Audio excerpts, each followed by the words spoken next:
भगवान श्री कृष्ण के तप से संतुष्ट हुए शिव और पार्वती का उन्हें अभिष्ट कर देना तथा शिव की महिमा आज का वर्णन। यो धते भुवनानि सप्त गुणवान् सृष्टा रजः संश्रया संहर्ता तम सान्वितो गुणवती माया मती चैस्थितः सत्यानन्दमनन्तबोधममलं ब्रह्मादिसंज्ञासपदं नित्यं सत्त्वसमन्वयादिधिगतं पूर्णं शिवं धीमहि। जो रजोगुण का आश्रय ले संसार की सृष्टि करते हैं, सद्गुण से संपन्न हो सातों भवनों का धारण पोषण करते हैं, तमोगुण से युक्त हो सबका संहार करते हैं तथा त्रिगुणमयी माया को लांघकर अपने शुद्ध स्वरूप में स्थित रहते हैं, उन सत्यानंद स्वरूप अनंत बोधमय निर्मल एवं पूर्ण ब्रह्म शिव का हम ध्यान करते हैं। वे ही सृष्टि काल में ब्रह्मा, पालन के समय विष्णु और संहार काल में रुद्र नाम धारण करते हैं तथा सदैव सात्विक भाव से अपनाने से ही प्राप्त होते हैं। ध्यान है ये भोलेनाथ का। ऋषि बोले, महाज्ञानी व्यास शिष्य सूत जी, आपको नमस्कार है। आपने कोटि रुद्र नामक चौथी संहिता में हमें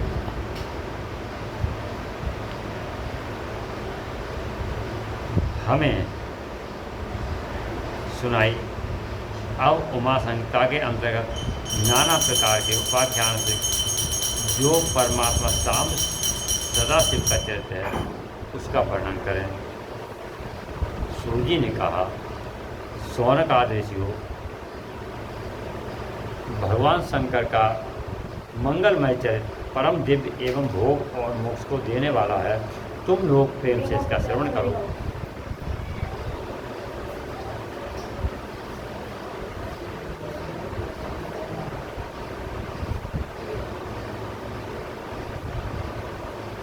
पूर्व काल में मुनिवर व्यास ने सनत कुमार के सामने ऐसे ही पवित्र प्रण को उपस्थित किया था।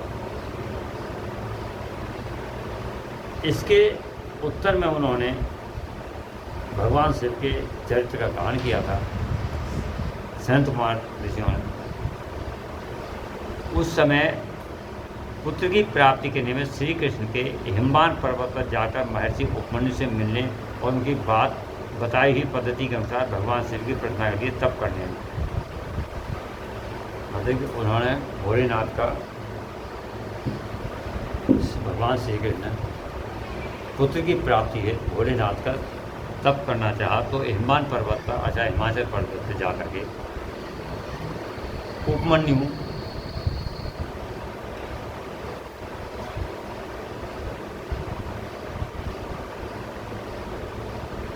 धौम्य ऋषि के भाई और शिष्य भी उनके बतलाए अनुसार उन्होंने तप करना शुरू किया। भगवान श्री कृष्ण ने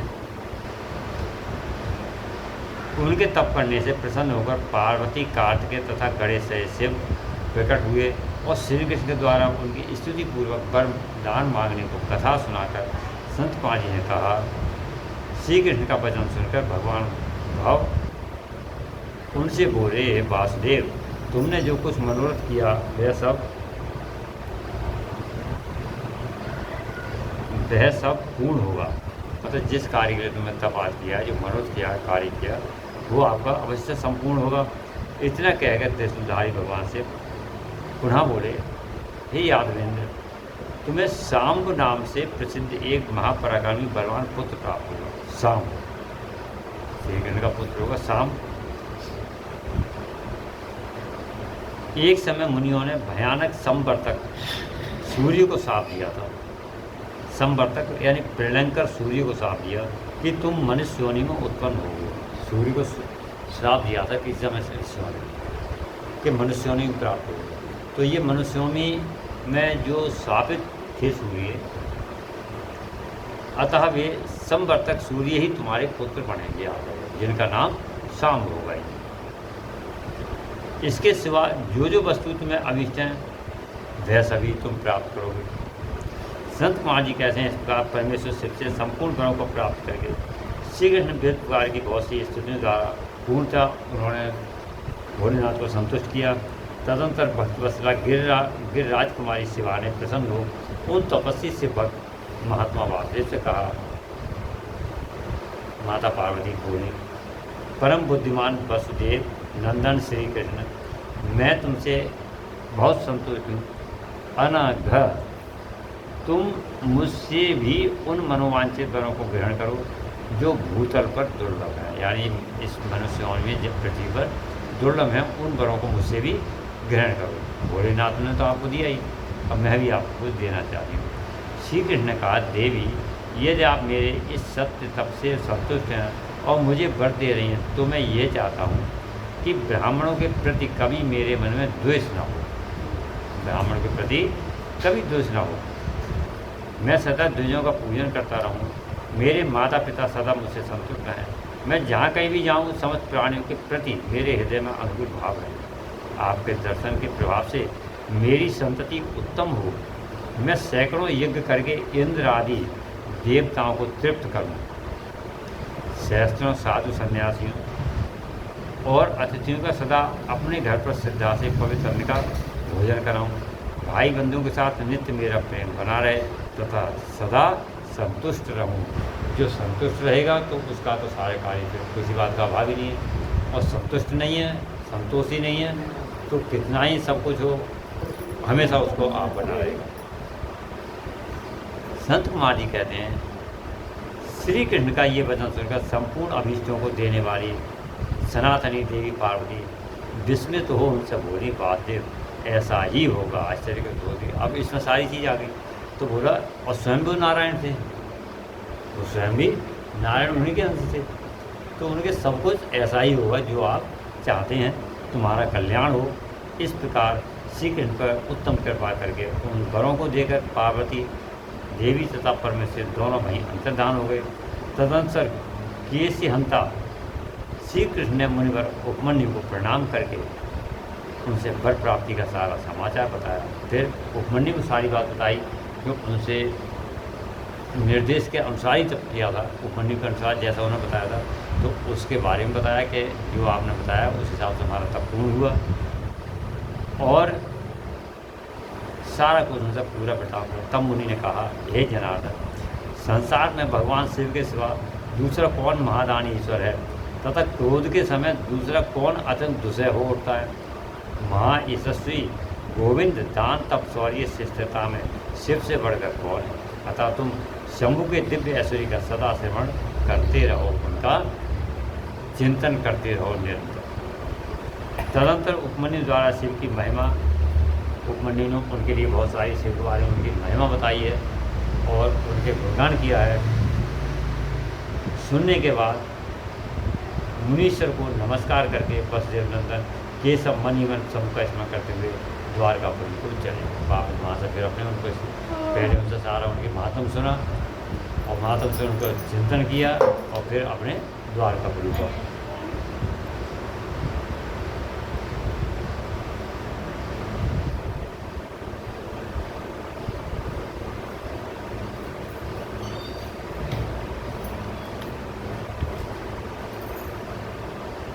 अब इसमें इस कथा के अंदर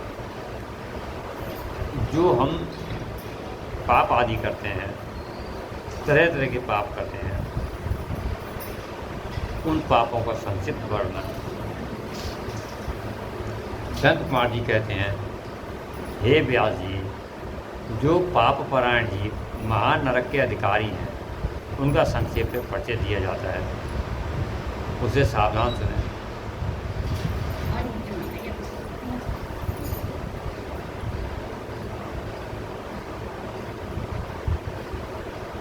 जो परिस्थिति को प्राप्त करने का संकल्प, पराय धन को अपहरण करने की चेष्टा, चित्त के द्वारा अनिष्ट चिंतन तथा न करने को कर्म में प्रवृत्त होने का दुराग्रह, ये 4 प्रकार के मानसिक पाप कर्म हैं। मानसिक पाप 4 प्रकार है। 4 प्रकार के, मतलब परिस्थिति को प्राप्त करने का संकल्प, मतलब दूसरे की, पराय धन को अपहरण करने की इच्छा, चित्त के द्वारा अनिष्ट चिंतन तथा न करने को कर्म में प्रवृत्त होने का दुराग्रह, यानी जो हमें नहीं करना चाहिए उस काम में लगना, ये 4 मानसिक पाप। हाँ, मन से सोचे कम लग गया। असंगत प्रलाप, असंगत प्रलाप, असंगत प्रलाप का तात्पर्य बेसिर रुपये की हाँकना, लेना न देना, व्यर्थ में अपनी तरह की लंबी चौड़ी हाँकना, अरे यह था तो ये होता है। हाँ, असंगत प्रलाप, बेसिर रुपये की बात है, जिसका कोई सार तत्व ही ना हो। असत्य भाषण, झूठ बोलना, अप्रिय बोलना, झूठ बोलना, अप्रिय बोलना, अर्थात ऐसा कि भले ही आप सत्य भी बोल रहे हो लेकिन किसी को बुरा लग रहा है, सत्य कह रहे हो परंतु बुरा लग रहा है। एक तो ऐसा होता है जैसे आप किसी को कहो तो बुरा लगा, और एक ऐसा है कि आप सत्य भी कह रहे हो तो भी बुरा लग रहा है। जैसे कोई व्यक्ति काना है या दूल्हा है, उसको दूल्हे को दूल्हे धराओ तो बुरा लगेगा, हालांकि सत्य है। तो ऐसा सत्य भी कहा भी है, सत्यम ब्रूयात प्रियम ब्रूयात न ब्रूयात सत्यम अप्रियम। ऐसा सत्य न बोलना चाहिए जो है किसी को बुरा लगे। तो उस हिसाब से असत्य भाषण, झूठ बोलना, अप्रिय बोलना, और जब वो चला जाए पीछे पीछे उसकी चुगली करना, अरे ये तो ऐसे ही है, ये बात वो बात, सामने तो अरे ये बहुत बढ़िया है, और पीछे गए तो उनकी चुगली करना। पीछे सामने ये 4 जो हैं वाचिक वाणी, हमारे मुंह के द्वारा जो हम बोलते हैं उनसे होने वाले पाप था। 4 हो गए मानसिक और 4 हो गए वाणी से बोलने वाला। अरे आप ऐसे ही ये वैसा बोली तभी तो हैं, और एक भर में सोच रहे हैं, तो ये हो गए 4 वाणी। और अभक्ष्य भक्षण, उल्टा सीधा खाना, उल्टा सीधा खाना मतलब अब समझ जैसे जो हमें नहीं खाना चाहिए, निषेध है, उसी को खाना, तो अभक्ष्य भक्षण। प्राणियों की हिंसा, बिना किसी कारण के प्राणियों को मारना, पीटना, हिंसा करना, व्यर्थ के कार्यों में लगना,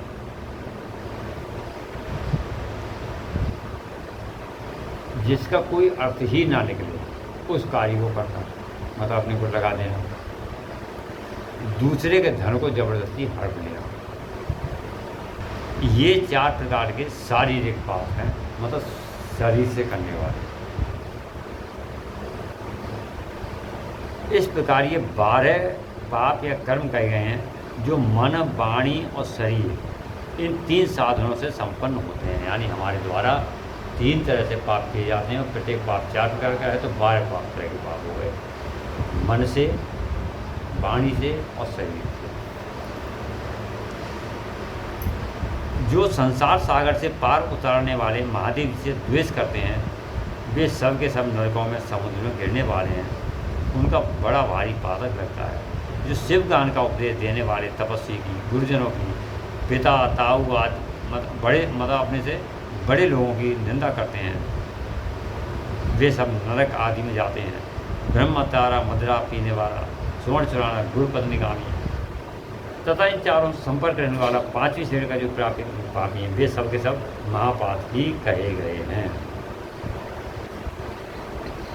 अब हम कहने के तात्पर्य कि हमें किसी भी प्रकार से ये जो पाप करेंगे तो हमें नाना भांत के नरकों में जाना पड़ेगा, नाना भांत की पीड़ाएँ, कष्टों को सहना पड़ेगा। और इस समय नहीं तो अगले, कहते हैं हमने इस समय तो कोई पाप नहीं किया है, पता नहीं किस जन्म का हमें भोगना पड़ रहा है, तो उसका भुगतान तो आपको करना ही पड़ेगा। जब तक आपका अच्छाई का पलड़ा भारी है तब तक वो दबा रहता है, और अच्छाई का पलड़ा खुल गया तो वो सामने आ जाता है। तो ये चीज़ जो है, लेकिन आता अवश्य, आता अवश्य। अब पाप तो समझ लो गिनती करो तो सैकड़ों में है। यानी जो भी कार्य गलत हो, जिससे किसी का अहित होता हो मन से, वाणी, वो सब पाप ही तो हैं, वो सारे पाप हैं। और किसी प्रकार से अब कोई रोगी जा रहा है या वृद्ध जा रहा है वो कहता है भाई थोड़ा हमारी मान लो किसी कारण हमें इधर बिठा दो बना, और हम अगर हमारे पास समय शक्ति है और ना भी है तो कम से कम उसको उठाने में कितना समय लगेगा। कोई जैसा मान लो सड़क पे जा रहा है, अचानक कहता है भैया रुको, अरे हम बहुत जल्दी में हैं, उसको पकड़े थोड़ा 2 मिनट लग जाए, हाथ कर दे कुछ है। इस तरह से किसी ऐसे लोगों की सहायता करना, तो जानते हुए भी ऐसे काम को न करना, ये सब पाप की श्रेणी में आते हैं।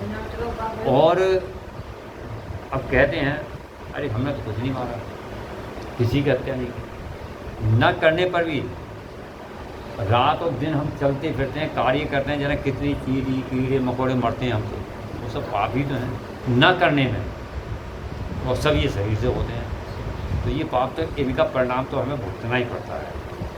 अब इनका प्रायश्चित करें, तो प्रायश्चित का तात्पर्य यही है कि अगर पहली बात तो हमसे पाप कर्म हो जाए, अरे भाई न जाने कितने जीव मरते हैं, हम झाड़ू लगाते हैं, कितने पूजा मारते हैं, सब कितने मरते हैं, कितने कीड़े मकोड़े मरते हैं, तो पाप है। तो भैया ठीक है प्रभु, आपकी इच्छा है, हम तो नहीं चाहते लेकिन फिर भी हो रहे हैं, तो भैया क्षमा करें, हम अपने अपराध को।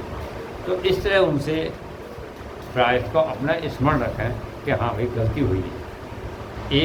एक तो गलती और उसका न मानना, वो सबसे बड़ी गलती है।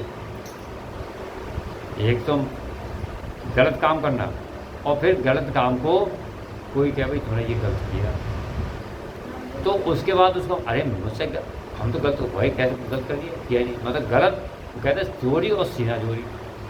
तो ये जो है न करके अगर प्रायश्चित कर लें तो हमारे पापों का क्षरण हो जाता है, और वरना हमें तरह तरह के नरकों में जाना पड़ता है। और उसका परिणाम क्या होता है फिर, उस रूप में हमारी अच्छाई में अगर हम अच्छे कार्य करते हैं तो सब साथ देंगे। अभी आप कोई चीज़ बांटना शुरू कर दो, सब आ जाएंगे, एक एक बार लाइन लगा के आपको पूर्ति नहीं डाल मिलेगी उनकी। अगर यहाँ खड़े हुए चौराहे पे पूर्ति नहीं, तो और सब हाँ भैया बहुत बढ़िया बहुत बढ़िया, या किसी प्रकार से आप सहायता करो, उससे तो बढ़िया है। और यदि किसी कारणवश से आपसे जाने अनजाने कोई गलत काम हो गया, तो वो भी मतलब उसका अरे बनते तो बहुत भक्त हैं, अब देखो उन्होंने ऐसा कर दिया, बनते बहुत भक्त हैं, अब देखो। तो इस तरह के करने वाले जो भाई बंधु हैं, वे हमारे साथ नहीं देते। उन्हें उनके मतलब को चाहिए, चाहे परिवार के हों, कुटुंब को हो, रिश्ते हों, परिवार जो भी हैं, वो कहाँ तक तुम्हारा साथ दे दें जब तक आप उनको खिला पिला रहे हो। और खिलाना पिलाना जितने बंद कर दिया तो वही आपका साथ छोड़ जाएंगे, चाहे आपका कितना ही प्रिय व्यक्ति क्यों ना हो। और जब यहाँ से हमारी अंतिम विदा होती है तो कहाँ तक जाते हैं, शमशान तक जाते हैं, बाकी सब घूम फिर वहीं आगे फिर उसने लग गए 4-6 दिन के बाद, 10-5 दिन के बाद।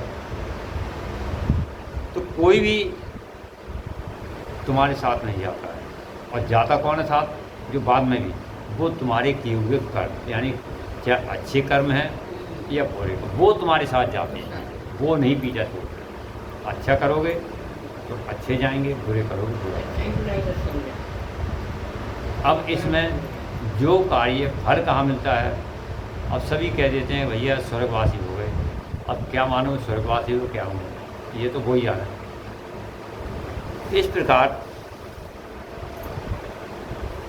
उसके पाप और पुण्य का ही सहारा मिलता है।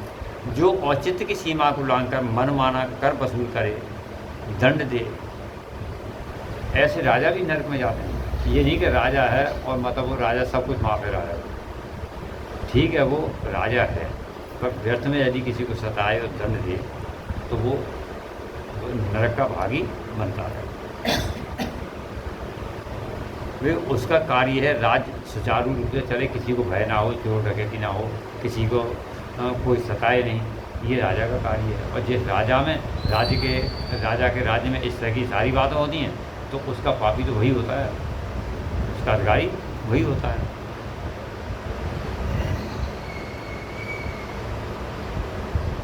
जिस राजा को ये बोलना हो कि ये कौन सही है, कौन चोर है, कौन साधु है, साधु को चोर समझ ले और चोर के लिए साधु, तो ऐसे राजा नरक का ही भागी होता है। इसमें जिस किसी पराई द्रव्य को सरसों बराबर भी चुरा लेने पर मर, यानी सरसों का दाना कितना है, अगर किसी का कोई सोना चांदी ऐसी है उतना भी चुरा लो उसको भी पाप लगा। अरे हमने तो अरे न जा सका न ही तो देखी, तो उसका भी उसको फल भोगना पड़ता है। और इस तरह के पापों से युक्त मनुष्य मरने के पश्चात यातना भोगने के लिए नूतन शरीर पाता है।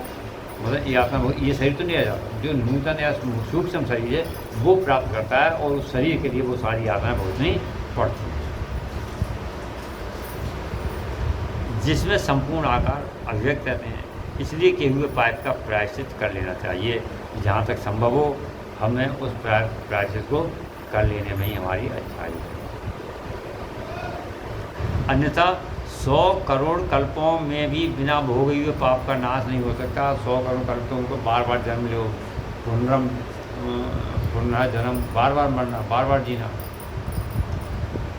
पुनरपि जन्मम पुनरपि मरणम, जन्म लेते रहो मरते रहो, लेकिन तुम्हारे जब तक पापों का भुगतान नहीं होगा तब तक तुम्हें जन्म लेना ही पड़ेगा और या तो उसका निराकरण करना पड़ेगा।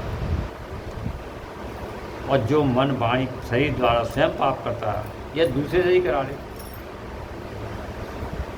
और खुद ना भी किया हो और किसी दूसरे ने किया और आपने हाँ भी इसने ऐसा किया, अगर उसने किया है तो उसका ना ना ना उसने किया नहीं किया मतलब अनुमोदन करा दे, उसके लिए पाप गति ही नरक है। मान लो कोई नहीं करने वाला है तो झूठ कर हाँ ये ऐसा ही करना चाहिए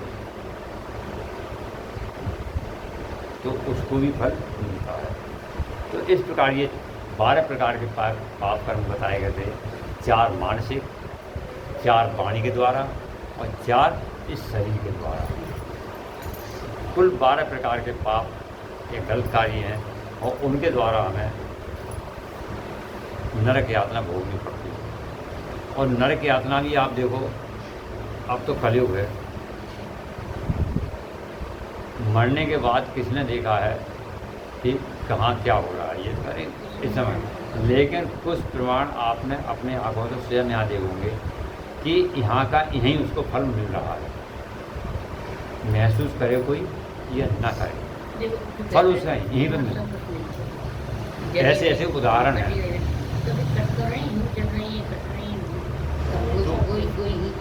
तो सब कुछ यहीं पर है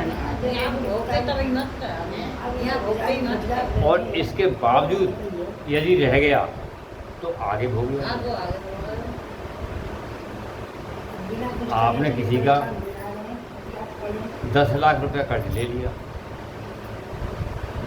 अब आपकी इच्छा मैं दूँ और किसी कारण से ना दे पाए या कुछ निपटा दिया कुछ रह गया तो देना तो पड़ेगा, लेकिन आपके मन में इच्छा है कि भाई प्रभु आप इस लायक करो मैं किसी से इनका जो भी दिया है मैं दे सकूँ, तो उसकी यातना जो पाप कर्म उसका कुछ क्षरण हो जाता है कि आपकी इच्छा है देने की, अब नहीं दे पाए तो जो बच गया वो आगे सुना, लेकिन आपको बुद्धि सात्विक बनी रहेगी। और जो बिरगुड़ी मतलब ये है तो मतलब उसकी चिंतन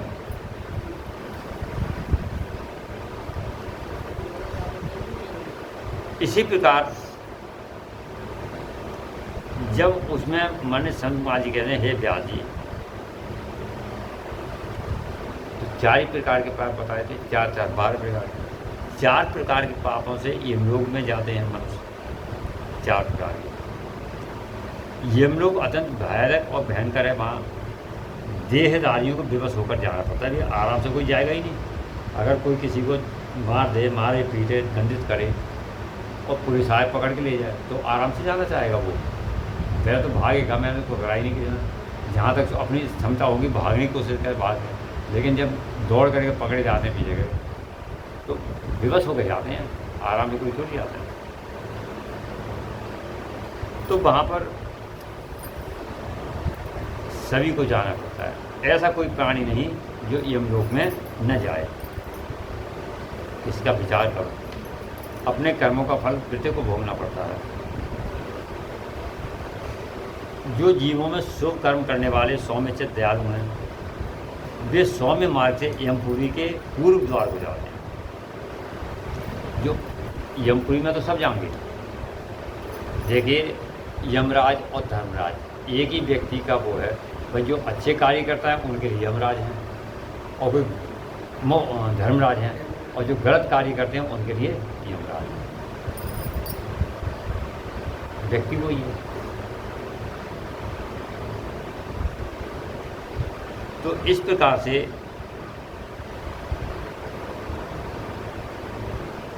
जो अच्छे कार्य करते हैं, सौम्य,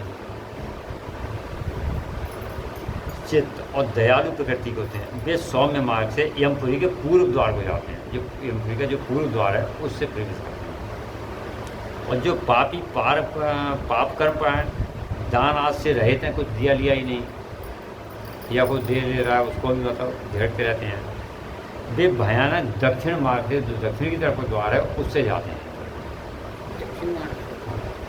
सही व्यक्ति पूर्व के द्वार से और गलत व्यक्ति दक्षिण के द्वार से। इसलिए पता चल जाता है कि कौन से द्वार पे आया है आपको। हाँ भाई, पता इस द्वार से आया है तो आज व्यक्ति सही है, इधर से आया तो व्यक्ति गलत, उसका लेखा जोखा वहीं हो जाता है।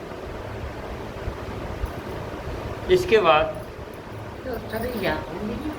तो वो तो सब है, सब है।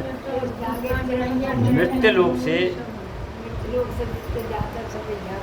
यहाँ से, हमारी पृथ्वी से 86,000 योजन की दूरी के बाद यमलोक की स्थिति है। स्त्रियों और पुरुषों की गलत शब्द ज़्यादा रास्ता अच्छी और बुरी दोनों जन को हुई। और क्या सबकी ना है, सबको अच्छी है। अरे रास्ता तो वही है, दूध लेके जाते हैं। अब आपने अच्छे काम किए हैं, दान पुण्य किया है, तो आपको मान लो भूख लगी है तो अच्छा ठीक है, तुम्हें चलो ये सामने चल रहे हैं, मिल रहा है, चलो लेते चलो, प्राप्त करते रहो। और कुछ करो ही ना, लूट खस कर दिए, बोलना अरे लग रही है भूख, तो उन्होंने देखा कि यहाँ पर भाई खाने की व्यस्त है और वो देखें भूख लग रही है, तो पीछे 2 डंडे और पड़े, इधर कहाँ देख रहा, चल सीधे, तुमने कुछ किया ही नहीं, क्यों देख। तो रास्ता वही है, वो तो वहाँ पे जाके रास्ते दरवाजे अलग हो गए कि कौन से द्वार हैं ये। तो इस प्रकार से 86,000 की दूर पर ये यमलोक की स्थिति है। अच्छे लोगों को तो ये मालूम पड़ता है, अरे जरा सी देर में आ गए, कोई देर ही ना है, नेक्स्ट देर में, अरे अभी तो बैठे, अभी चले, अभी आएंगे। और जो वैसे लोग हैं उन्हें मालूम पड़ता है कि उन्हें डंडे पड़ते जाते हैं, रोते हैं, बेहोश जाते हैं, फिर हो गए, तो उन्हें मालूम पड़ता है कितनी लंबी रास्ता आई है। तो इस तरह से उन लोगों के लिए मार्ग कांटों से होता है। ऐसे लोगों की मार्ग में कांटे आते हैं, तरह तरह के कांटे, रोग, विषाद, जहाँ चलो भाई उनसे जाना पड़ता है। तरह तरह के पत्थर होते हैं, उनसे बाहर नुकीले। और इसके बाद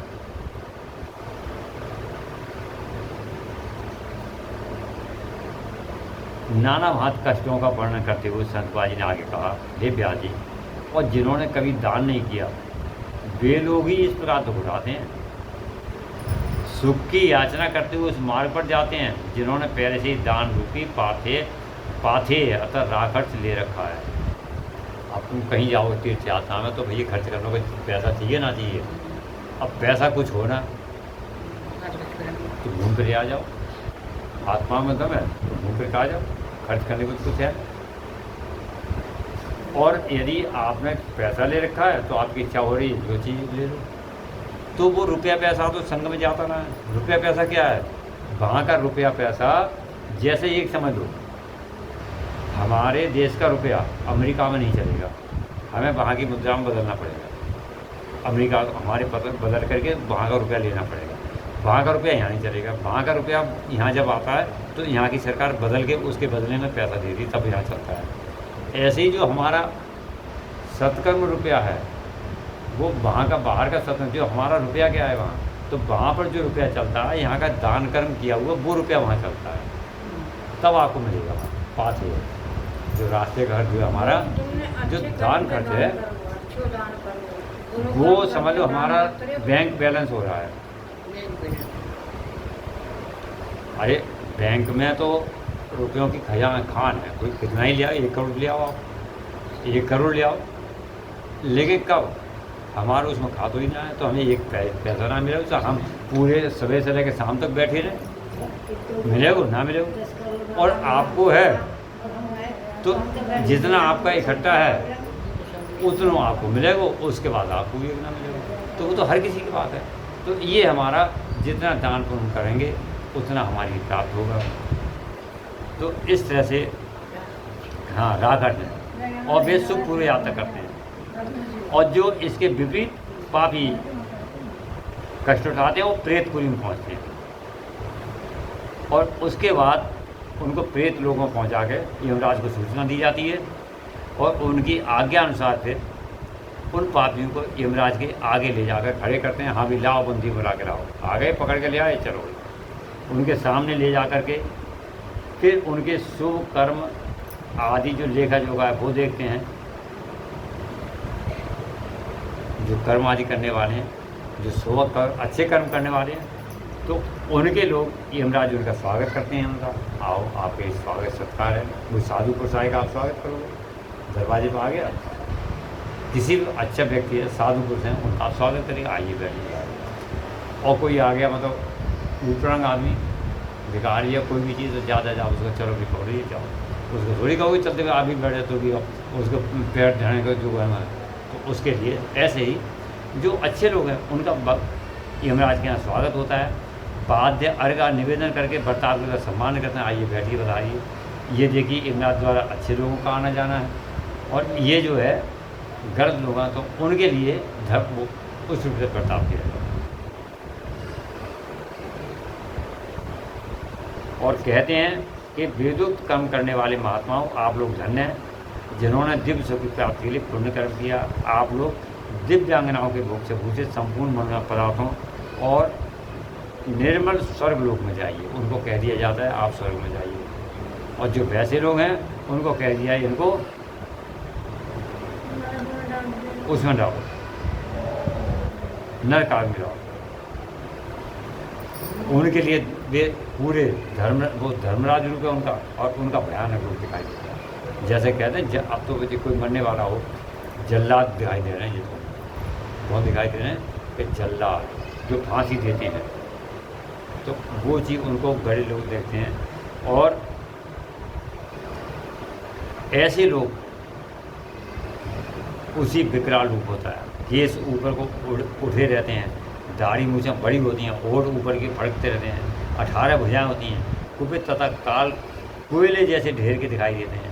उनके हाथों में सब प्रकार के अस्त्र शस्त्र होते हैं, जैसे ये सब देखो काले काले लोग हैं, ये धर्मजाल बैठे हुए सब करते हैं। इस तरह से इस प्रकार सबके सब दंड का भय दिखा पापियों को डांटते रहते हैं, और बराबर उनको डंडा है चुपचाप बैठो, सीधे खड़े रहो, हिलना मत अपने। तरह तरह से उनको प्रताड़ित किया जाता है, और ऐसे जान पड़ते हैं महानो महासागर को पी रहे हों, गिरिराज को निगल रहे हों, मुँह से आग और उगल रहे हों। उनके समीप प्रलय काल की अग्नि के समान मृत्यु देवता खड़े रहते हैं, काजल के समान काले काल देवता और भयानक कृतान देवता भी रहते हैं। अन्य उनके गणादि भी मत उनके जो सेवक हैं वो भी उसी तरह होंगे। भयावह कुष्ठ मूर्तिमान हो, कुष्ठ रोग खड़े होते हैं वहाँ पर, चलो भाई लगो इनको जा, उनका कुष्ठ हो जाता है, तो ये रोग खड़े रहते हैं तैयार हमारे कर्म के अनुसार। अब है क्या, अब यहाँ किसी को कुष्ठ हो गया तो वो तैयार खड़े, कुछ काम किया तभी तो हुआ। तो ये चीज़ है, सब काल यहीं पर है। इस प्रकार तरह तरह के कष्ट भोगने के बाद ऐसे परिवार से घिरे हुए घोर यमराज तथा भीषण चित्र को तो पापिष्ट प्राणी देखते हैं।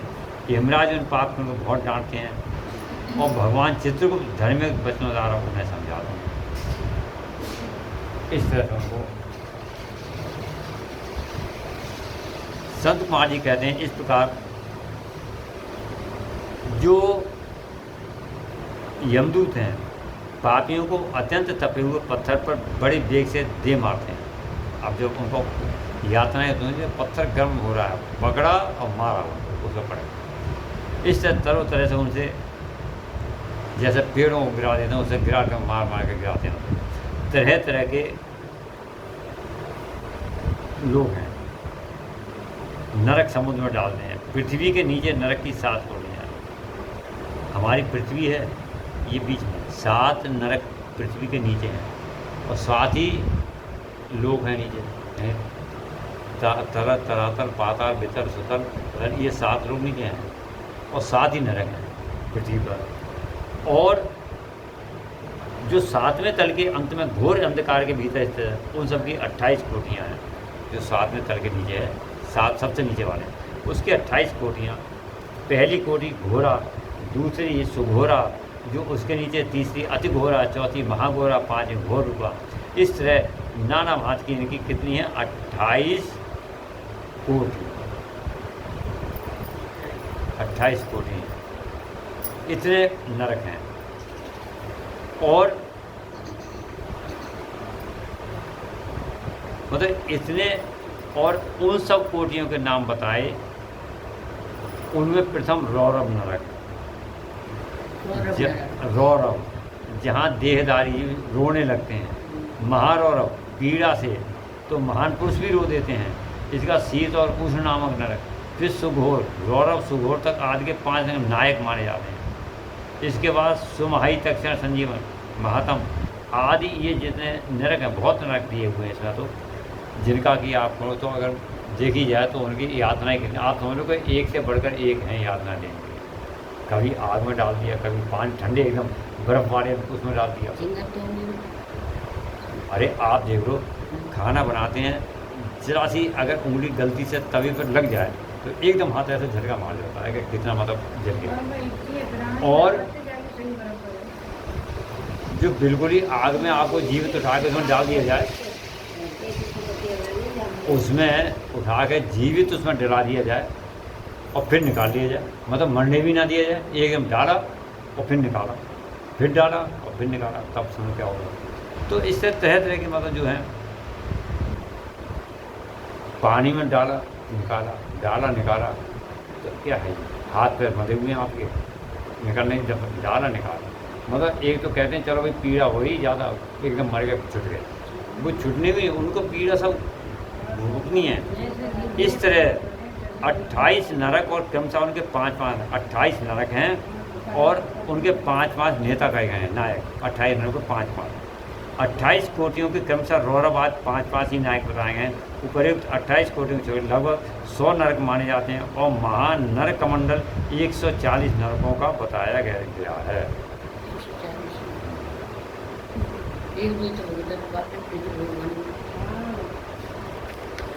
इस तरह से ये नरकों की गति होती है। लेकिन आज कलकाल है, मनुष्य को अंतर कुछ नहीं पड़ता है। जो काम हमें करना है, मुझको मारना है तो मारना है, पीना जो कुछ करना है उससे कोई अर्थ। लेकिन भुगतान यहीं पर होता है, आगे की तो जो है सो है, यहाँ भी होता है, ऐसी बात नहीं। इसका संत कुमार जी कहते हैं, हे व्यास जी, कि इस तरह तो नरकों में पापी जीव को अत्यंत भीषण नरक यातना भोगनी पड़ती है। जो मिथ्या आगम पाखंडियों के साथ में प्रवृत्त होता है, विद्विजन नामक नरक में जाता है। जिह्वा के आकार में आधे कोष तक फैले हुए तीक्ष्ण हलों द्वारा वहाँ से विशेष पीड़ा दी जाती है। जो अपने माता पिता गुरु आदि को डांटता है या उल्टा सीधा बोलता है, उसे उसके मुंह में कीड़ों से युक्त विष्ठा ठूंस कर खूब पीटा जाता है, यानी उसे मुंह में उसकी गंदगी डालकर उसे पिटाई होती है। जो गलत अपने गुरुजनों से गलत व्यवहार करता है।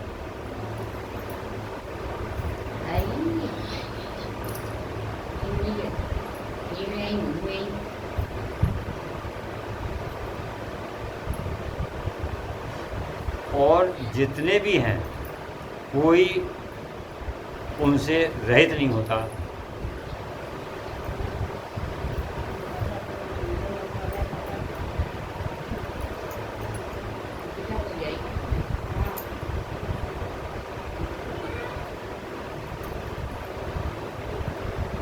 उन्हें तरह तरह की यातना दी जाती हैं।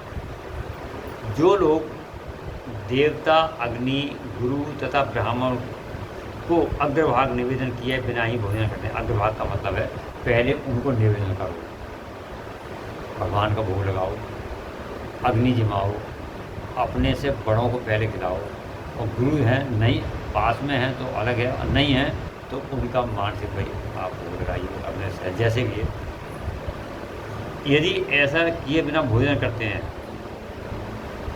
तो उन्हें कई प्रकार के उन्हें भी कष्ट दिया जाता है, ऐसा बात नहीं। हाँ, कुछ लोग होते हैं कथावाची की निंदा करते हैं, भक्तों की निंदा करते हैं, पूजा पाठ करने वाले की निंदा करते हैं। अरे ये तो बड़े भक्त हैं, ऐसे बोले, ऐसे हमसे कम है, हम क्या कम जानते हैं। मतलब जिससे जो भी करते हैं, हंसी उड़ाते हैं, वो सब तरह तरह के उनको कष्ट दिया जाता है, बस सब कोई नहीं।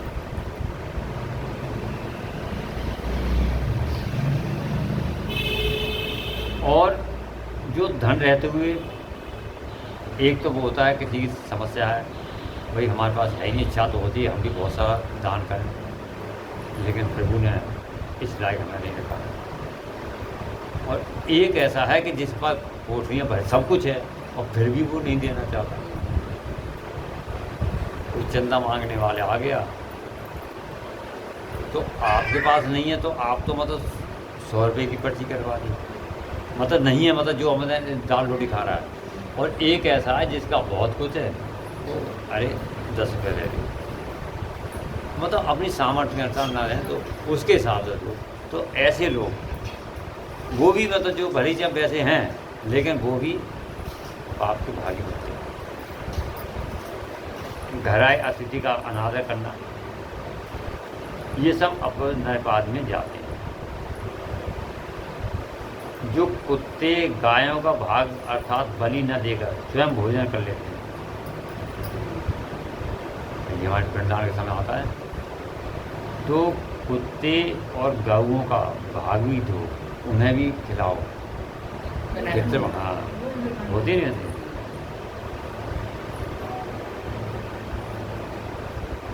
यमराज के मार्ग का अनुसरण करने वाले श्याम और सवल, सांवले और चितकबरे 2 कुत्ते हैं। यानी क्यों दिया जाता है कि मैं उनके लिए अन्न का भाग देता हूँ, जो यमराज के रास्ते में 2 कुत्ते मिलते हैं, ये उनके द्वारा उनको प्राप्त हो, ये स्वान बलि कही जाती है। हाँ, उनके लिए अन्न का भाग देता हूँ, 2 कुत्ते हैं, मैं उनके लिए अन्न का भाग देता हूँ। और पश्चिम वायव्य दक्षिण और नैऋत्य दिशा में रहने वाले जो पुण्यकर्मा कौए हैं, पश्चिम में वायव्य कोण में, दक्षिण और नैऋत्य कोण में रहने वाले, पश्चिम दक्षिण और रहने वाले कोण में जो कौए हैं, वे मेरी जो ही बलि को ग्रहण करें, वो भी मेरी बलि जो दे रहा हूँ उन्हें ग्रहण करें। इस अभिप्रता के 2 मंत्रों से क्रमशः कुत्ते और कौए को बलि देनी चाहिए। इसमें दे रहे हैं धने सत्यपि ये दानम न पृच्छन्ति तृष्णया अतिथि चाव मर्यन्ते काले प्राप्ते गृहाश्रमे तस्मात् ते दुष्कर्म प्राप्य गच्छति निरये अशुचौ।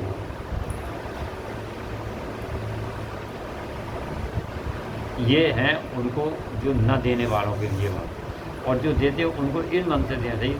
द्वौ स्वानु श्याम सवलौ यव मार्गौ अनुरुद्धकौ यौ स्तस्ताभ्याम प्रेष्यामि तौ गृहीत्रामिमं बलिम ऐन्द्रवारुण्यवायव्यः याम्यान्ययत्कास्ततः वायसः पुण्यकर्माणस्ते प्रघ्नन्तु मे बलिम।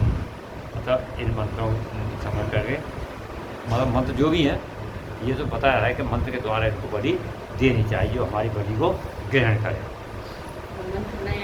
अरे मंत्र अरे कागोड़ी आचार्य उसे कराते नहीं है, अरे वैसे उसमें कराते हैं, साथ कराते हैं। इस प्रकार 2 मंत्रों से किप्ता और कोई को बलि देनी चाहिए। जो लोग यत्नपूर्वक भगवान शंकर की पूजा करके विधिवत अग्नि में आहुति दे, भगवान की पूजा करें, अग्नि में आहुति दे और शिव संबंधी मंत्रों द्वारा बलि समर्पित करते थे, ये यमराज को नहीं देखते, स्वर्ग में जाते हैं। इसलिए प्रतिदिन बलि देनी चाहिए। और बलि का मतलब क्या है? यही बलि है कि हम जो भी भाग निकालें उनको अर्पण करें, भगवान का भोग लगाएं, ये बलि तो है। बलि वो नहीं है कि उस तरह काट के करो, लोग उसको समझते हैं कि कुत्ता बाकी बकरा की बलि के वो बलि देनी है तुम्हें अपने कर्मों की देनी है, अपनी बुराइयों की बलि दो, अपना जो खा रहे हो पहले उनको भगवान को अर्पण करो, वो बलि है। कि ये तो साफ हमारे शास्त्र में लिखो कि शराब की बोतल चढ़ाओ, ये कहीं नहीं लिखा है। शराब का हैं शराब मद्यपान कहते हैं, मद्यपान यानी ये कहीं नहीं लिखा है कि बोतल लाओ चढ़ाओ। हाँ, मद्यपान किया जाता है, हम भी करते हैं मद्यपान, आप सब करते हैं। भैरव पे चढ़ाते हैं ना, भैरव को क्या चढ़ाते हैं? तो भैरव को चढ़ाते हैं, भैरव में ये थोड़ी कहते हैं हमारे लिए चढ़ाओ। मद्यपान अलग है। अब मद्यपान जितने सब बैठे हैं ये सब करते हैं मद्यपान, हम भी करते हैं, आप सब भी करते हो। और मद्य कहते हैं शराब के लिए, और मद्य का अर्थ होता है बीच का, और पान वानी पीना। अब क्या चीज़ है जो ऐसी करते हो आप मद्यपान बताओ? मद्यपान कहते हैं गोला जब तोड़ते हैं तो उसमें जल निकलता है नालिका में, वो कौन नहीं पीता, वो मद्यपान है, उसको चढ़ाओ। अरे कौन नहीं पता है? तो बोलो आपसे पूछे, आप मद्यपान करते हो? हम तो नहीं करते, हम ना भी शराब, और कोई क्या हम करते हैं। तो दूसरा, ये घोड़े की बलि क्या है? घोड़ा क्या है? घोड़ा मनुष्य की आकृति का ही स्वरूप है। घोड़े को एक पुत्र की भांति उसको माना गया है। तो घोड़े की बलि, अरे अपनों घरों तो काट के देना सका, तो इसके लिए घोड़े की बलि दी जाती है। क्यों नहीं किया जाता कि घोड़े आदि को महिला कि बलि देने का कार्य हो तो घोड़ा का, उसको बलि, उसकी बलि दो। 5 मकार हैं, 5 मकार की बलि मानी गई है, और 5 मकार का अर्थ उल्टा लगाते हैं। ये विषय अलग है, ये बाद में बताने वाली बात है। यहाँ तो आप इसमें आ जाओ। तो कहने का मतलब ये है, जब ये सारा होता है तो चौकोर मंडप बनाकर उसे गंध आदि से अधिवासित करें, धूप लगा के। ईशान कोण में धर्मांतरी के लिए आप इनके कोण दें, ईशान पूरब, जैसे उत्तर पूरब पश्चिम, इनके बीच के कोणे जो होते हैं उनको कहा गया है। ईशान कोण में धर्मांतरी के लिए, पूरब दिशा में इंद्र के लिए बलि दें, दक्षिण दिशा में यम के लिए बलि दें, पश्चिम दिशा में शुद्ध क्षेम के लिए, और दक्षिण दिशा में पितरों के लिए। दक्षिण दिशा में इंद्र के लिए और पितरों के लिए बलि दें। दक्षिण दिशा में जैसे मुँह घुमाते हैं, अब भाई पूरब को मुँह करो, पश्चिम को करो, उत्तर करो, घुमाते रहते हैं, उस हिसाब से बलि दी जाती है। इस तरह बलि देकर पुनः पूरब दिशा में अर्य माँ को अन्न का भाग अर्पण करें। तो इस तरह से भाग है। द्वार देश में धाता विधाता के लिए बलि का नियम है। तदंतर ये सब निकालने के बाद फिर कुत्तों के स्वामी पक्षियों के लिए भूतल पर अन्न डाल दे। कुत्तों को दे दें, उनको दे, पक्षियों को खिला दे, उनको अन्न डाल दे। देवता, पितर, मनुष्य, प्रेत, भूत, गुहयक, पक्षी, कृमि और कीट, ये सभी गृहस्थ से अपनी जीविका चलाते हैं। यानी इन सब का भरण पोषण किसका होता है? गृहस्थ के द्वारा। भाई पशु पक्षी आते हैं, उनको खिलाओ, कुत्तों को खिलाओ, मनुष्य को खिलाओ, भाई जितना हो सके उतना खिलाओ।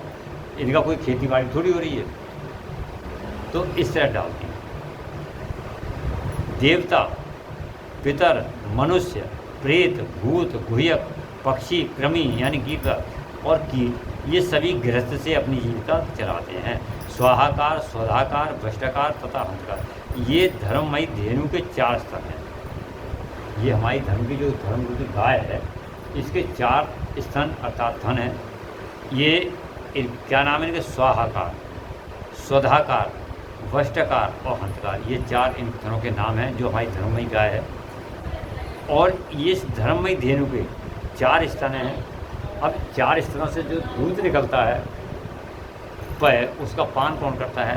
तो जो स्वाहाकार नामक स्तन है, इसका पान देवता करते हैं। स्वाहाकार नाम कहते हैं ना, स्वाहा, तो स्वाहा से किसको? देवता करते हैं। स्वधा का पितर लोग पान करते हैं। तो स्वधा नाम का स्तन है गाय का दूसरा स्तन, उसका जो पान करते हैं वो हमारे पितर करते हैं। और वष्टकार का दूसरे देवता और भूतेश्वर तथा हंतरा नामक स्तन का सदा ही मनुष्य पान करते हैं। जो वष्टाकार है उसके जो अन्य देवता हैं छोटे में जितने भी हैं वे पान करते हैं, और भूतेश्वर तथा हंताकार नामक स्तन का सदा ही ये मनुष्यगण पान करते हैं धर्ममयी गाय। जो मानव श्रद्धापूर्वक इस धर्ममयी धेनु का सदा ठीक समय पर पालन करता है वे अग्निहोत्री हो जाता है। ये गाय के जो पालते हैं उसी का मतलब जो बताया गया है, स्वस्थ रहते हुए उसका त्याग करता है, अंधकार को नरक में डालता है।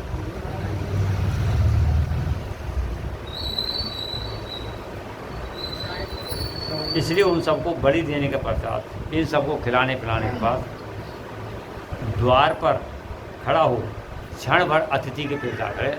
इस सबको देने के बाद जरा 5 मिनट ये भी देख ले कि कोई हमारे घर आ तो नहीं रहा है अचानक आ जाए। तो यदि कोई भूख से पीड़ित अतिथि या उसी गांव का निवासी पुरुष मिल जाए, कोई अचानक कोई आ जाए कहे मैं बहुत भूख लग रही है कुछ है, तो ऐसे मौके पर उसे कोई अतिथि या उसी गांव का निवासी पुरुष मिल जाए तो उसे अपने भोजन से पहले यथाशक्ति शुभ अन्न का भोजन उसको कराए। हमें भूख लग रही है और कोई मान लो अतिथि आ गया, कोई भी किसी प्रकार का, या कोई कहता है भैया बड़ी जोर की भूख लग रही है अभी तक अपना भोजन आ करो, आ जा भैया बैठ लेंगे। घर में अभी हमारे तैयार हुआ होगा या नहीं हुआ, भूख तो बड़ी जोर की अब जा रहे हैं, अच्छा चलो चले जाइए घर चले जाइए लग रही है अगर तैयार सब करो। तो इस तरह भोजन कराए जिसके घर से अतिथि निराश होकर लौटता है उसे वह अपना पाप दे करके बदले में उसका पुण्य लेकर चला जाता है। जाओ तुम्हारे जैसे बहुत देखे हैं रोज़ मांगने को आया तो हमारे घर करना, तो उसका जो पाप कर्म है वो तुम्हारे वहाँ छूट गए, और जो तुम्हारे पुण्य था तुमने कि हमारे घर में करना है तो तुम्हारे पुण्य उसके साथ चलेगा। ये होता है। तुम्हारे पास नहीं है तो कुछ है भाई, ये लो हाथ जोड़ लो प्रभु।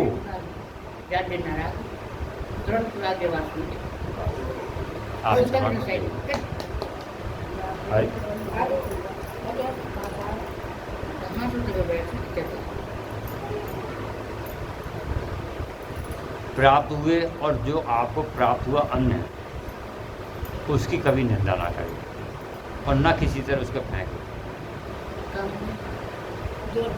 आदत होती है शादियों में जाते हैं अपने पत्थर पर दावत चल रही है और तो ना दोबारा मिलेगी नहीं, रख दो और बाद में कटा थाली शादियों में जा रहे हैं भर रहे हैं अच्छी लागी उसमें बढ़िया अरे तेरे भर ली थाली और फेंकी सड़ा बाहर, मतलब फेंका फांक करते हैं। जो ऐसा अनादर करता है अन्न का उसे फेंक नहीं, अनादर नहीं करना चाहिए, इससे अन्न का अपमान होता है। अरे आपको थोड़ी लो बात तो इसमें कुत्ते और चांडाल के लिए भी किया हुआ अन्नदान कभी नहीं होता। अगर तुम एक बार को कुत्तों को खिला दे दो और कोई कैसा भी चंडाल भी आ जाए, अरे जिनको उनको भी तुम खिला दोगी तो तुम्हारा अन्नदान व्यर्थ नहीं होगा, उसका भी फल मिलेगा। जो मनुष्य थके मादे अपरिचित व्यक्ति को अन्न देता है, थका हुआ है जैसे रात में चल के आ रहा है किसी को भोजन करा दिया, जैसे आजकल कांवड़ चल रही है बहुत से कराते हैं, हमारा कोई लेना देना कोई रिश्तेदार थोड़ी है, या जिसका भी कराते हैं तो उनके लिए उसका फल मिलता है अपरिचित। और देते समय कष्ट काम नहीं करता, खुशी खुशी दे रहा था, चलो आओ आ जाओ चलो। वह समृद्धि का भागी होता है। हे मामूली देवताओं पितरों ब्राह्मणों अतिथियों को अन्न से तृप्त करता है, उसे महान फल की प्राप्ति होती है। अन्न जल का दान सूर्य और ब्राह्मण के लिए सभी समान रूप से महत्व है। मतलब ये ना है कि ब्राह्मण ही अन्न और जल का दान करे, शूद्र भी करे, कोई भी करे, सब बराबर का अधिकारी है। कोई भी हो किसी भी वर्ण का, सभी बराबर के अधिकारी हैं। अन्न की इच्छा वाले पुरुष से उसका गोत्र शाखा स्वाध्याय देश नहीं पूछना चाहिए। अब कोई भिखारी अरे कहाँ से आए, कौन हो तुम, ठाकुर हो, बनी हो, बामन हो, ये भंगी हो, भूख लग रही है तुम्हारा काम है, उस कह रहा है अगर भूखा प्यासा है ये भी खा, उससे ये ना पूछे। गोत्र शाखा स्वाध्याय देश नहीं पूछ, कहाँ से आए हो करके कैसे, कुछ नहीं उसको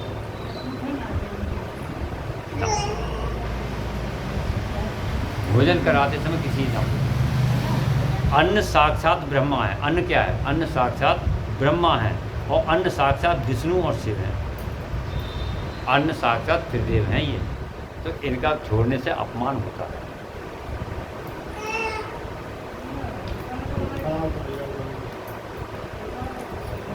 कितना ही कहो कोई नहीं मानेगा।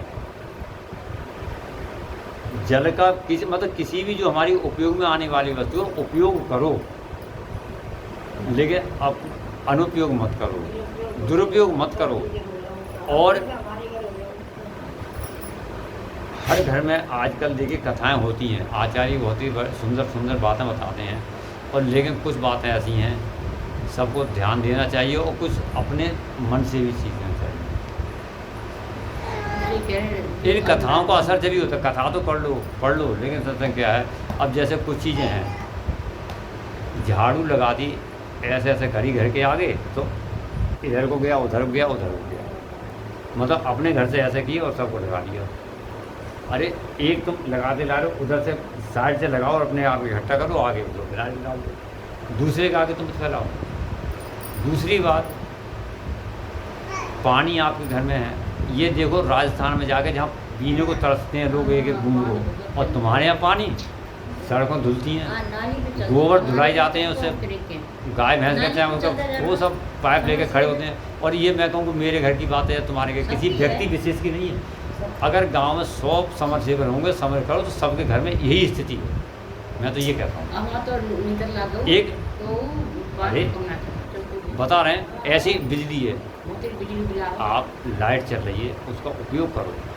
व्यर्थ में हमारे, अगर आप यहाँ बैठे हैं तो मोटर चला लो, नहीं है तो बंद कर दो, व्यर्थ में मत करो। मतलब किसी भी चीज़ का उपयोग।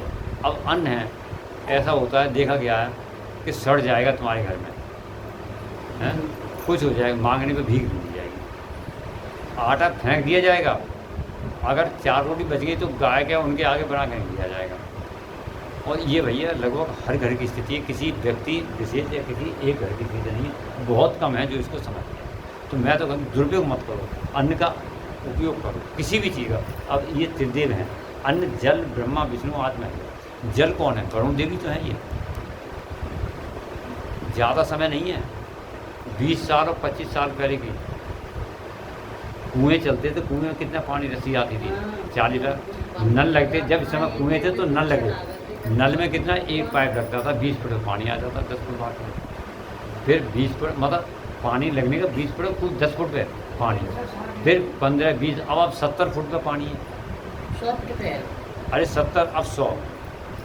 आपकी क्षमता है, समरसेबल लगा रहे हो, मेरी तो क्षमता नहीं है, तो भैया इधर उधर भटकेंगे। अभी समरसेबल लगा रहे हैं, आगे आने वाले समय समरसेबल भी पानी देना बंद कर देंगे, फिर 250-500 फुट, 1000 फुट कहाँ करोगे? फिर जो राजस्थान की थी वही होगी। खेड़ी पे है, ये सभी घर के खेड़े पे हैं, तो इसमें समझ लो इसलिए तो इसलिए उपयोग करो। 3 भाग पानी है, 3 भाग पानी, कल मैं आपको रिपोर्ट दूंगा इसकी कि 3 भाग पानी बता रहे हैं, उसके बाद कितना पानी है कल बता दूंगा मैं। अच्छा, कल नहीं, अभी शायद अगर यहाँ, और नहीं तो सोमवार को बता दूंगा। सारा रिकॉर्ड है, 3 भाग पानी में पीने योग्य कितना है वो बता दूंगा मैं आपको। नहीं, अरे वो कितना बनाओगे? नहीं, वो सब कुछ मस्क है, सब ऐसे ही, वो टेक्नोलॉजी उस प्रभु से आगे बड़ी टेक्नोलॉजी नहीं है।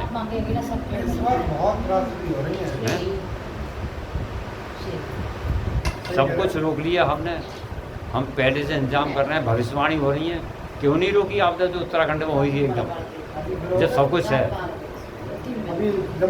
जम्मू कश्मीर क्यों नहीं रोकी आपदा? जब कोई उस परमात्मा से बढ़ के तुम हो सकते हो। सारी आपदाएं पानी से ही हो रही। तो जल, वायु, अग्नि 3 है परमात्मा के हथियार। क्या हैं? जल, वायु, अग्नि, भारत में तो ज़्यादातर सभी जगह। तो इस प्रकार, हाँ, क्या बोली? श्री शिवाय नमस्तुभ्यम, श्री शिवाय नमस्तुभ्यम। हमें सदुपयोग करें, किसी भी चीज़ का दुरुपयोग ना करें।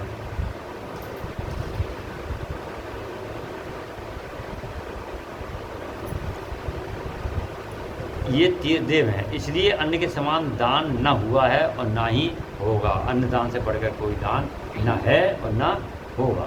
जो पहले बड़ा भारी पाप करके भी पीछे अन्न का दान करने वाला हो जाता है, वह सब पापों से मुक्त हो जाता है और उसकी सदगति प्राप्त हो जाती है।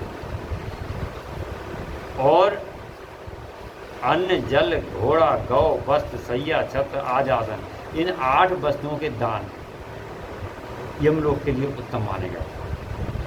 अन्न, जल, ये तो अन्न जल तो है ही, घोड़ा, गाय, वस्त्र, सैया, छत्र यानी छाता, ये 8 आसन इनका अवश्य दान करें और ये हमारे आगे के लिए हमारे लिए एक प्रकार का बैंक बैलेंस दान करता है।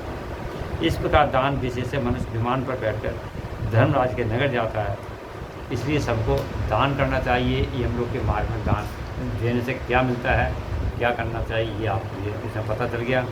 और हे महामुनि, जो इसको सुनता अथवा श्राद्ध में सुनता है अथवा श्राद्ध में ब्राह्मणों को सुनाता है, उसके पितरों को अक्षय अन्नदान प्राप्त होता है। श्राद्ध पक्ष में जो दान का महत्व समझाता है उसको अक्षय प्राप्त होता है। इसके बाद हमारे लिए कहे गए कि हम जल दान करें, जलाशयों का निर्माण करें। अब जलाशय का निर्माण ये मतलब कुएँ तो नहीं रहे, तालाब खुदवाएँ जिसमें पानी इकट्ठा हो जाए। भले ही हमने भी तो पशु पक्षी जीव जंतु वो पिएंगे।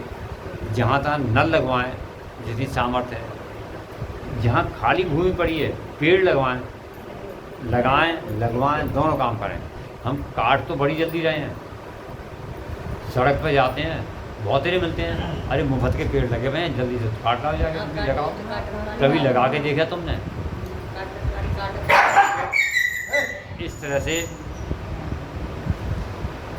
सत्य भाषण करो और फिर अपना भजन कीर्तन तप आदि करो। उसके बाद जो मिलता है उसका कहना ही है। तो हम लोगों को चाहिए कि ये सारे पुण्य कार्य करें, प्याऊ लगवाएं, इससे सबको आनंद प्राप्ति होती है। दूसरों को पानी पिलाने का प्रबंध करना प्रपादन कहा जाता है, मतलब जी प्याऊ लगवाना, जहाँ तक गर्मियों में प्याऊ लगवाते उनको प्याऊ लगवाए, कुआं बावड़ी बनवाए।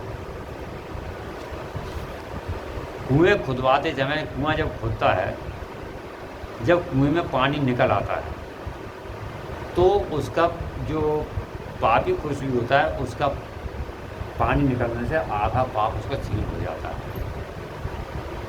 जब पानी बाहर निकल आ जाए पीने लोग तो उसका पाप आधा कम हो जाता है।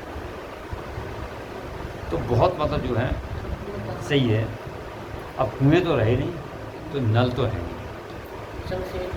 समरसेबल है। अरे एक समरसेबल का मतलब जो जरूरी नहीं मोटर लगाओ, ये जितने भी साधन नल लगाओ, समरसेबल करो, साधन नल डाल दो, पानी चल रहा है। ये सब वही बात है, दूसरे को मोटर से चलाओ। तो इस तरह से जिनके जो लोग ऐसा साधन करता है पानी पीने पिलाने का, और जब वहाँ आके ब्राह्मण साधु पुरुष या जो भी वहाँ आके पानी पीते हैं तो उनसे आशीर्वाद मिलता है। इसके बदले में हमारे वंश आदि की वृद्धि होती है। वृक्ष लगाने से हमारे वंश आदि की वृद्धि होती है। तो संभव हो जितना हम वंश को उसको काटें बढ़ाएं। आज क्या काटें, कारण है कि हम संतति से रहे हो रहे हैं, किसी के तो हो रहे हैं, किसी के नहीं है। तो हम कार्य पे जरूर हम कुछ ना कुछ ऐसे कार्य करें।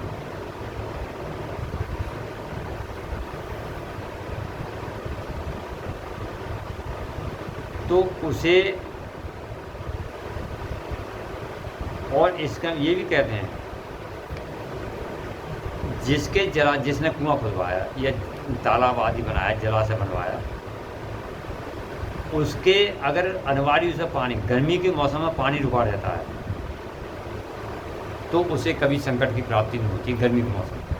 और जिसके पोखर माता तालाब में वर्षा ऋतु में ही जल ठहरता है, उसे प्रतिदिन अग्निहोत्र करना चाहिए। मतलब रोज़ाना उसको अग्निहोत्र करना चाहिए। मतलब थोड़ी थोड़ी अग्निहोत्र का मतलब रोज़ाना हवन। अब हवन का मतलब ये नहीं कि वैसा 5 आहुति लगा दिया हो जैसे करके बना करके। अग्निहोत्र की भी अलग विधि है। मात्र 10 या 11 आहुति लगाई जाती है मात्र, और उसमें वजन कितना होगा, मुश्किल से 10 ग्राम। उसका जाएंगे कैसे? उसकी अलग है विधि। हाँ, तो इस तरह से, और जिसका ब्रह्मा जी का कहना है और जिसके तड़ा गया मतलब उसमें शीतकाल तक जड़ रहता है उसे शहद गोदान का फल मिलता है, और जिसका हेमंत यानी आज शिशिर ऋतु तक पानी ठहरता है पूरी सर्दी, उसे स्वर्ण दाम की दक्षिणा से युक्त यज्ञ का फल मिलता है। जैसे कोई यज्ञ कराए सोने से बढ़े और उसका दान दिया उसका फल मिल जाता है। और जिसका पानी गर्मी से परमानेंट वर्ष भर रहता है उसे तो अतिरात अस्मेक फल यज्ञों का फल मिल जाता है, ऐसा मनुष्यों का कथन है। इसी प्रकार जो वृक्ष लगाता है वीरान में निर्जन स्थानों में, वो अपने बीती हुई और आने वाली पीढ़ियों को तार देता है। मतलब उसका प्रभाव इतना होता है उसका कुल में आगे पीछे की जो भी गति है वो अग्रगति होती है, तारता है। इसलिए पेड़ वृक्ष लगाए, अवश्य लगाए, जहाँ भी स्थान मिले वहाँ। आपका स्थान नहीं है, सड़कों के किनारे खाली जगह पड़ी है वहाँ लगा दो, अपने खेत की मैट पर लगा दो, या मतलब जहाँ भी। हम ये नहीं कहते जिस जहाँ जगह उपलब्ध हो उस जगह वृक्ष लगाओ, पर लगाओ अवश्य। इसलिए ये वृक्ष को किसकी संज्ञा दी? वृक्ष कौन है? वैसे तो आगे सारी जंगम में पृथ्वी सबसे में है। ये वृक्ष जो हैं लगाने वाले के पुत्र होते हैं, समझ। आप उनको पुत्र उत्पादिए, सींचिए, बड़ा करिए, रखाइए मतलब जंगल उनको, तो वो पुत्र की भांति उनकी सेवा करो, तो आने वाले समय वो तुम्हारी उसका फल तुम्हें मिलेगा किसी न किसी, इसमें संशय नहीं।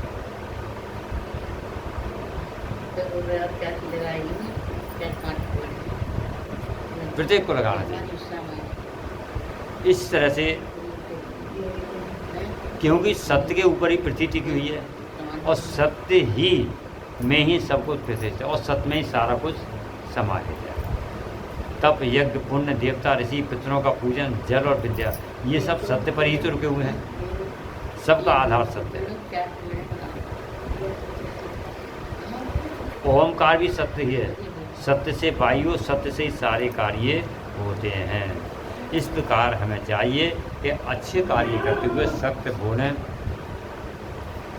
ये दान आदि करें, और असत्यवादी ब्राह्मणों से प्रीति नहीं हो करके हमें सत्य बोलना चाहिए, झूठ ना बोलें। और इसमें ये भी कहा है बंदर है ऊपर, आशा बंदर है कि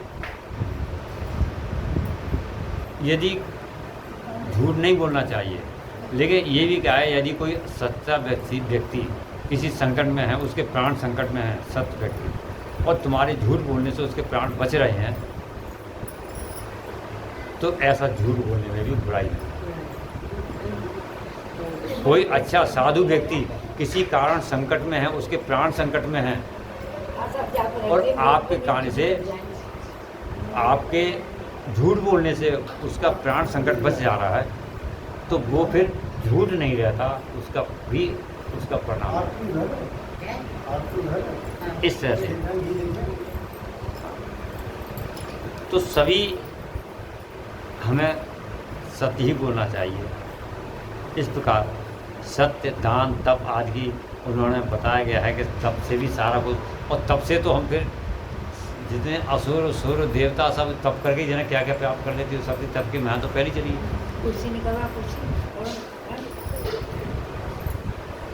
तो इस तरह से उनका करना चाहिए।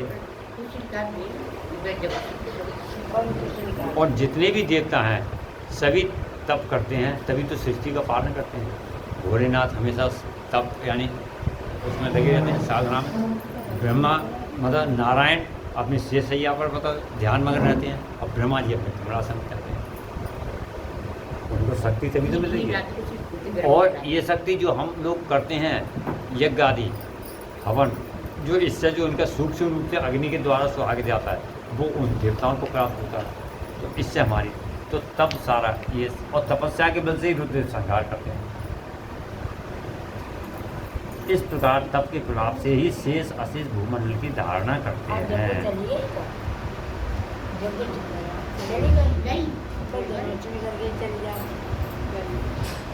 वो जीजाजी भी जो उसमें आए मंदिर है ना,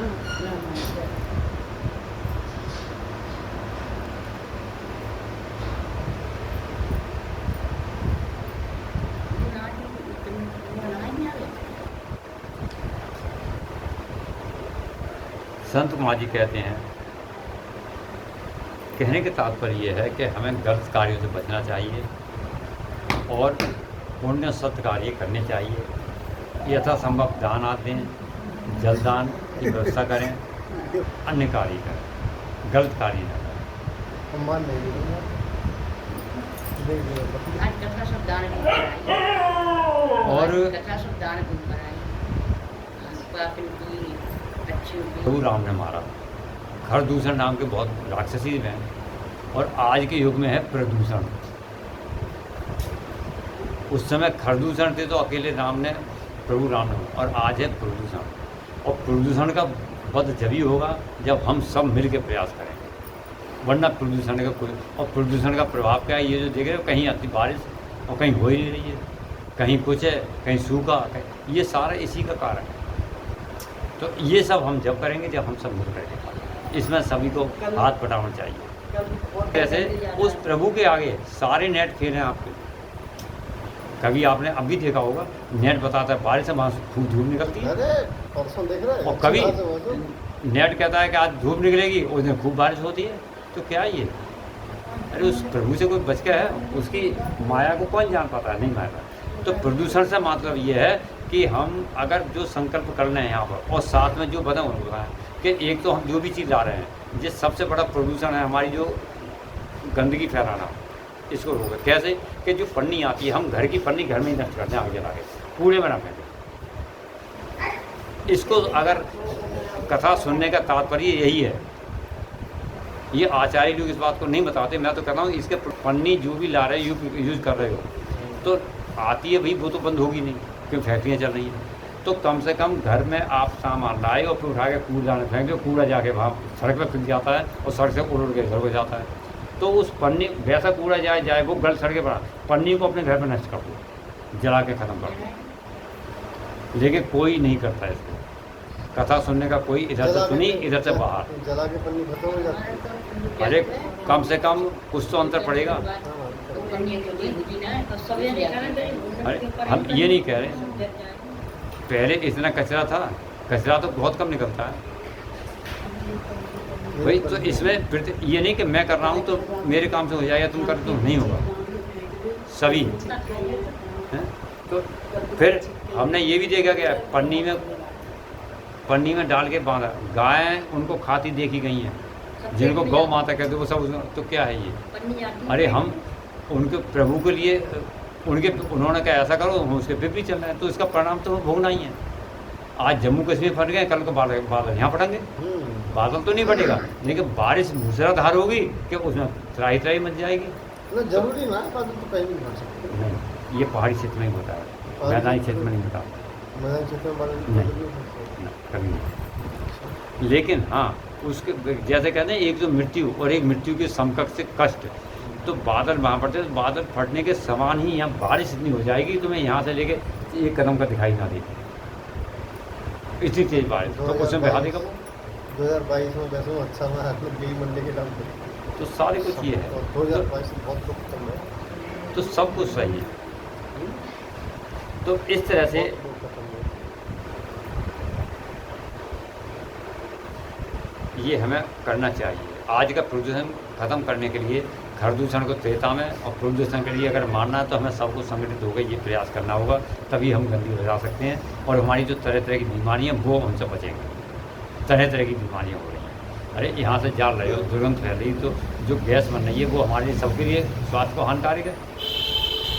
और वैसे भैया सबकी इच्छा है, जो कलिकाल है, कोई समझाने की बात बनता है, तो कैसा है। तो इससे सूजी कहते हैं, संत कुमार जी कहते हैं, हे मुनि, अभी आपने जो कुछ पढ़ा, अब उसके अंतर्गत जो वन में जंगली फल मूल खाकर तप करता है, वेद की एक ऋचा का स्वाध्याय करता है, वे दोनों का फल समान है।